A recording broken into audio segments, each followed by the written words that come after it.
Hello students, हमने previous class में from trade to territory chapter start किया था। हमने पढ़ा था कैसे ट्रेडिंग कंपनीज अराइव हुई। वास्को डिगामा आए पुर्तगाल से, उन्होंने सी रूट खोजा यूरोप से इंडिया के लिए सबसे पहले, है ना। फिर ट्रेडिंग कंपनीज कैसे कैसे आई, British company, Portuguese trading company, Dutch, French, ये सारी ट्रेडिंग कंपनीज कैसे आई। ब्रिटिश कंपनी कैसे आई, कैसे उसने शुरुआत की, है ना। और बंगाल में वो कैसे अपना प्रभाव बढ़ाने लग गए, अपना इन्फ्लुएंस बढ़ाने लग गए, यहाँ तक हमने पढ़ा था। हमने पढ़ा था कि जो ब्रिटिश ईस्ट इंडिया कंपनी थी उसने औरंगज़ेब से ये फरमान ले लिया था कि हम ड्यूटी फ्री ट्रेड कर सकते हैं, है ना।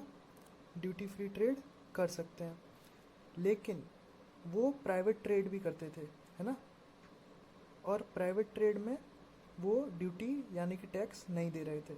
इससे बहुत बड़ा नुकसान हो रहा था बंगाल को, है ना।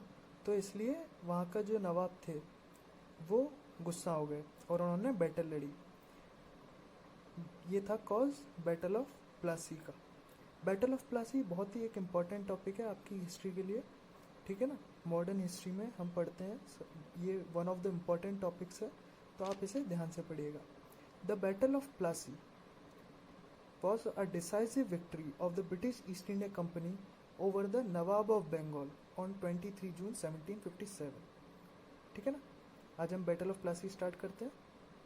बैटल ऑफ प्लासी जो थी वो एक डिसाइसिव विक्ट्री थी, है ना, ब्रिटिश ईस्ट इंडिया कंपनी की over the nawab of Bengal, और जो कि लड़ी गई थी 23 जून 1757 को। Okay. The battle took place at Palashi on the banks of the Hooghly river. Hooghly river एक डिस्ट्रीब्यूटरी है ना, गंगा की। About 150 kilometre north of Calcutta. ये कहाँ लड़ी गई थी बैटल? 23 जून 1757 को पलाशी में, है ना। पलाशी क्या है? एक जगह का नाम है ना। जो पलाशी है ये एक जगह का नाम है। एक्चुअली ये जो प्लासी है ये पलाशी ही है, लेकिन एंग्लिसाइज्ड वर्जन, क्योंकि जो ब्रिटिश थे वो पलाशी नहीं बोल पाते थे, इसलिए क्या हो गए प्लासी, ठीक है ना। So the battle took place at Palashi, जो कि वेस्ट बंगाल में एक जगह है, वहाँ पर लड़ी गई थी ये बैटल। अब इस बैटल में कौन कौन लड़ा था? The battle was fought between Sirajuddaulah, last independent nawab of Bengal. Sirajuddaulah लड़ा था।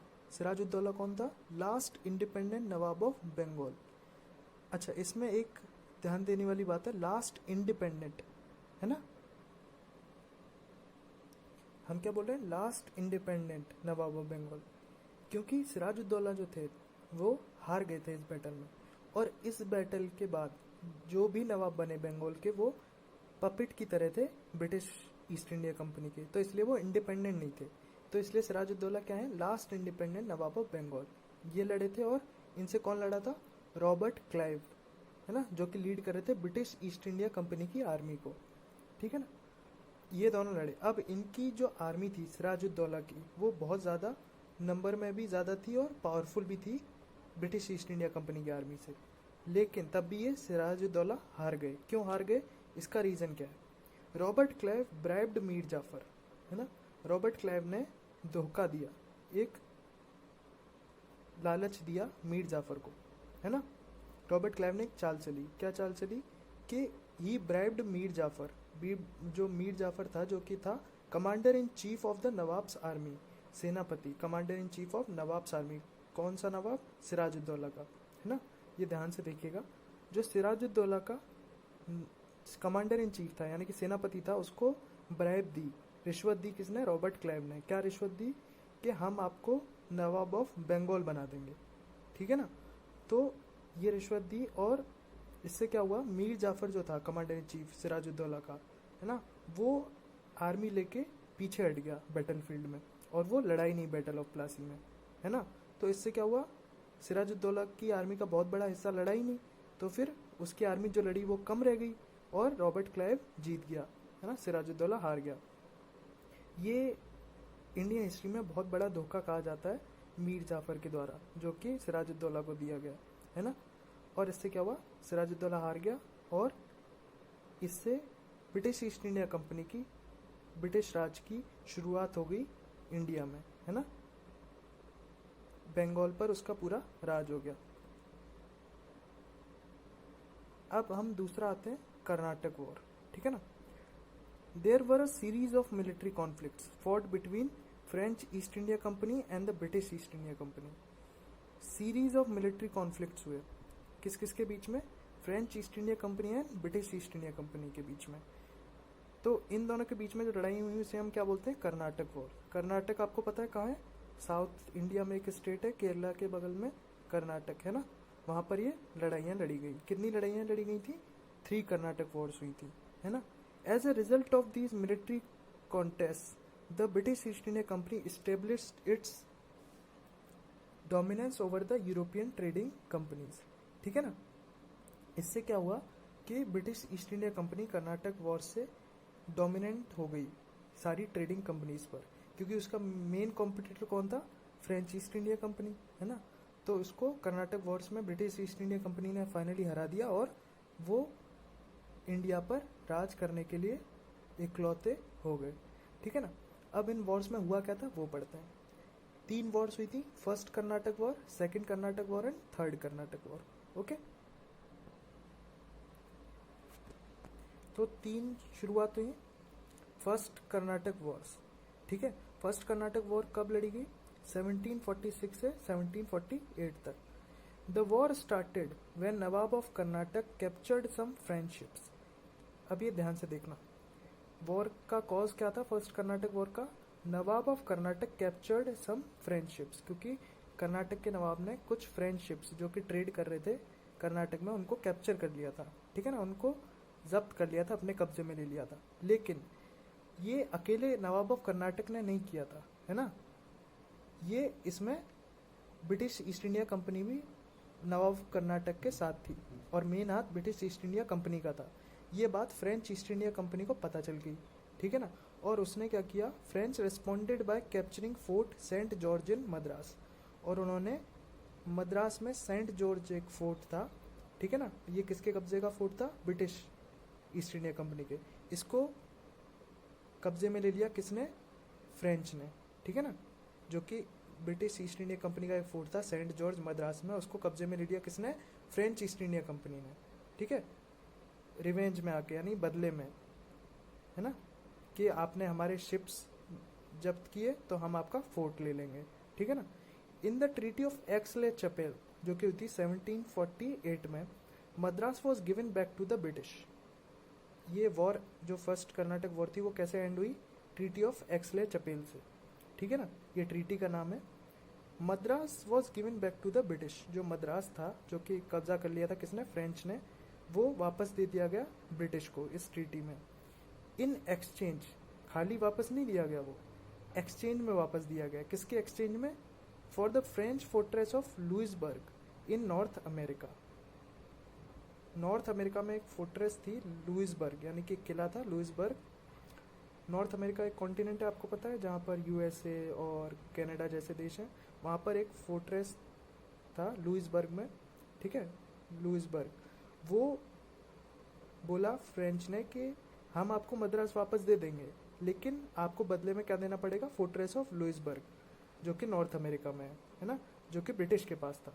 तो फ्रेंच को मिला फोर्ट्रेस ऑफ लुइसबर्ग और ब्रिटिश को मिला Madras, treaty of Aix la chapel में। इससे फर्स्ट कर्नाटक वॉर खत्म हुई।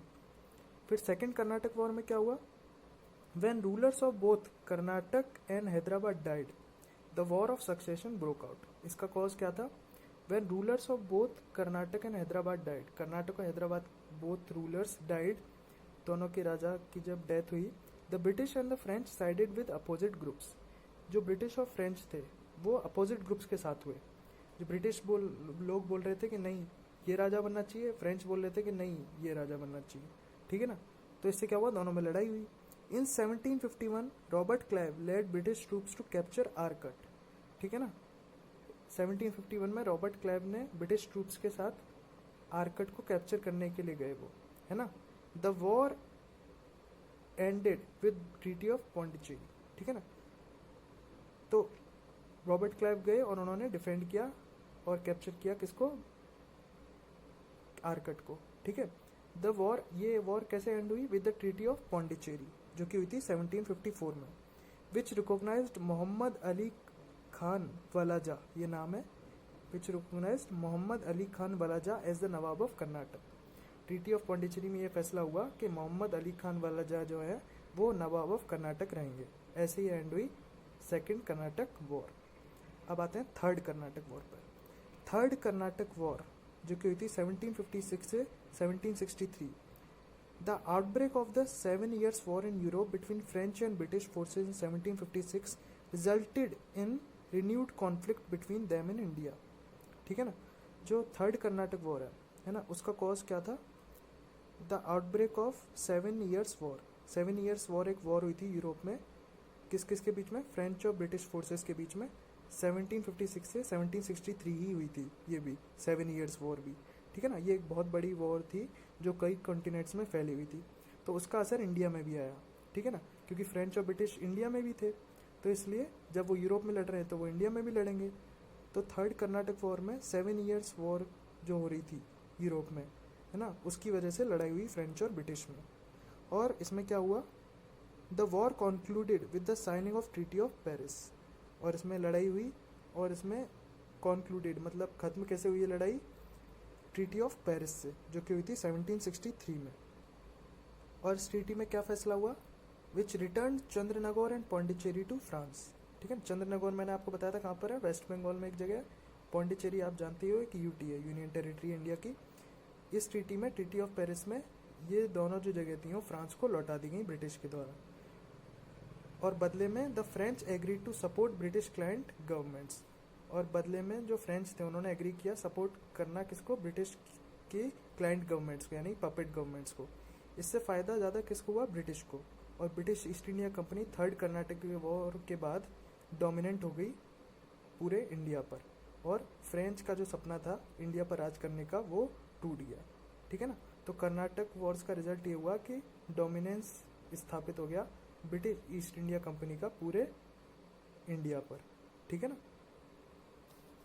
अब आते हैं हम बैटल ऑफ बक्सर पर, ठीक है ना। ये भी बहुत इम्पोर्टेंट एक है टॉपिक, ठीक है ना। Battle of Buxar. Battle of Buxar was a decisive victory for the British East India Company. ये भी एक डिसाइसिव विक्ट्री थी ब्रिटिश ईस्ट इंडिया कंपनी के लिए, ठीक है ना। The battle was fought at Buxar, a small fortified town within the territory of Bihar on 22 October 1764। ये जो बैटल ऑफ बक्सर थी ये 22 अक्टूबर 1764 को लड़ी गई थी, है ना। ये भी प्लासी के बाद सबसे इम्पोर्टेंट बैटल है, ठीक है ना। और बक्सर कहाँ पर है? ये बिहार में एक जगह है, ठीक है ना। प्लासी कहाँ पर है? वेस्ट बंगाल में। और बक्सर कहाँ पर है? बिहार में। So the battle was fought at Buxar, a small fortified town within the territory of Bihar on 22 October 1764. The battle was fought between, ये किस किस के बीच में हुई थी? Combined armies of, 3 लोगों की combined armies थी। मीर कासिम जो कि नवाब थे बंगाल के, शुजाउद्दौला जो कि नवाब थे अवध के, एंड शाह आलम जो कि मुगल एम्परर थे, ठीक है। इन तीनों की combined armies थी इनके बीच में, और हेक्टर मुनरो जो कि लीड कर रहे थे ब्रिटिश ईस्ट इंडिया कंपनी की आर्मी को, ठीक है ना। इन तीनों की कंबाइंड आर्मीज और ब्रिटिश ईस्ट इंडिया कंपनी की आर्मी के बीच में लड़ी गई थी बैटल ऑफ बक्सर, ठीक है ना। और बैटल ऑफ बक्सर में क्या हुआ? वही जो बैटल ऑफ प्लासी में हुआ था, ब्रिटिश ईस्ट इंडिया कंपनी जीत गई, ठीक है ना, और हेक्टर मुनरो जीत गया, यानी कि मीर कासिम। अब इसका रिजल्ट क्या हुआ, कॉन्सिक्वेंस क्या हुआ? Mir Qasim disappeared into an impoverished obscurity. जो मीर कासिम था जो कि नवाब ऑफ बंगाल था, है ना, वो एक एम्पावरिज्ड ऑब्सक्योरिटी यानी कि गुमनामी में चला गया, ठीक है ना। उसका अब कोई वजूद नहीं रहा, कोई इज्जत नहीं रही, कोई पावर नहीं रही, और वो गुमनामी में चला गया क्योंकि वो हार गया था बैटल ऑफ बक्सर में, है ना। क्योंकि वो ये तीनों हार गए थे ना, साथ थे, ब्रिटिश ईस्ट इंडिया कंपनी जीती थी। तो मीर कासिम जो था वो एक इम्पोवरिज्ड ऑब्सक्योरिटी में चला गया। Shah Alam रीअलाइंड himself with the British. जो शाह आलम थे मुगल एम्परर, उन्होंने खुद को रीअलाइन कर लिया ब्रिटिश के साथ, यानी वो ब्रिटिश के साथ हो गए, है ना। और शुजाउद्दौला जो कि नवाब ऑफ अवध थे वो वेस्ट की तरफ भाग गए, है ना। So the whole Ganges valley lay at company's mercy. इससे क्या हुआ, पूरी जो गंगा की वैली थी वो किसके कब्जे में आ गई, ब्रिटिश ईस्ट इंडिया कंपनी के, क्योंकि बंगाल प्लासी की लड़ाई से, बैटल ऑफ प्लासी से कब्जे में आ गया, और जो बिहार था वो बैटल ऑफ बक्सर से कब्जे में आ गया। तो पूरी जो गंगा वैली थी वो ब्रिटिश ईस्ट इंडिया कंपनी के कब्जे में आ गई। ये दोनों जो बैटल्स हैं वो बहुत इंपॉर्टेंट है, ठीक है। आपको अब क्या करना है, आपका असाइनमेंट ये है कि आपको ये जो मैंने आपको जगह बताई हैं, ठीक है ना, बैटल ऑफ प्लासी में, यानी कि प्लासी पलाश जो जगह है वेस्ट बंगाल में, बक्सर जो पटना के पास एक जगह है, ठीक है ना, बिहार में, एंड गंगा वैली, ये कहाँ कहाँ पर है आपको फाइंड आउट करना है, ठीक है ना। दूसरा, आपको जो मैंने आपको बैटल्स बताई, कौन कौन सी बैटल्स बताई, battle of Plassey, Karnataka Wars and battle of Buxar, इसके आपको कॉजेस, ठीक है, एंड इफेक्ट्स, ये आपको लिखने हैं, ठीक है ना, ये आपका असाइनमेंट है। बाकी मुझे लगता है कि आपको ये टॉपिक समझ आ गए होंगे जो आज हमने पढ़े, और कोई भी डाउट हो so you can reach me, ठीक है ना। चलो, थैंक यू।